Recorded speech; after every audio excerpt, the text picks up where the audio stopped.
It's another story of tweets getting someone in trouble, as we saw there. So the financial regulator, the Security and Exchange Commission, they say that those tweets, which were fairly simple, but they were last month when Elon Musk said that he was potentially taking Tesla private and that he had secured funding at $420 per share. So lots of details.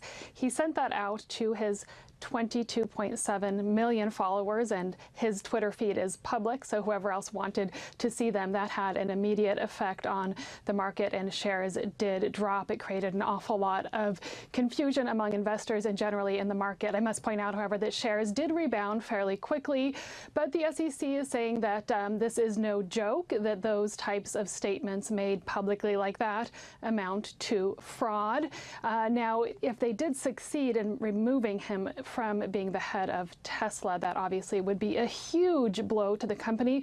Tesla is sort of like Apple and Steve Jobs back in the day, or today Amazon and Jeff Bezos, one of those CEOs who is very much synonymous with the company that he runs. It's still early days. As we know, this lawsuit was just announced, so we don't really know what's going to happen next. And what was Elon Musk's reaction?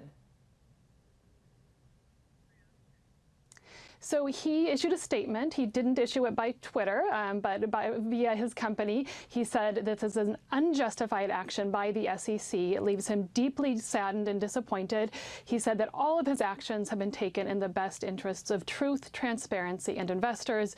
Integrity is the most important value when it comes to him. So he's deeply defensive. We know at the time when he issued those tweets, he did sort of say that they were somewhat of a joke, and that he'd even picked the number of $420 per share as a reference to marijuana. He said he thought his girlfriend would find it funny. Again, not the type of discourse you usually hear from the CEO of a major company, but that was sort of how he initially defended himself before the SEC lawsuit. Now, this type of action by the financial regulator, is it unprecedented? It's not unprecedented, but it's very rare. So it's hard to predict how it will play out. We know that the most recent move in which they barred a high-profile CEO of being part of their company was with the blood testing company Theranos. In that case, Elizabeth Holmes could no longer work for Theranos, but that was a company that had already settled major fraud charges with the SEC, so something entirely different than sending out some troublesome tweets. So analysts are saying that they really don't know what's going to happen here, but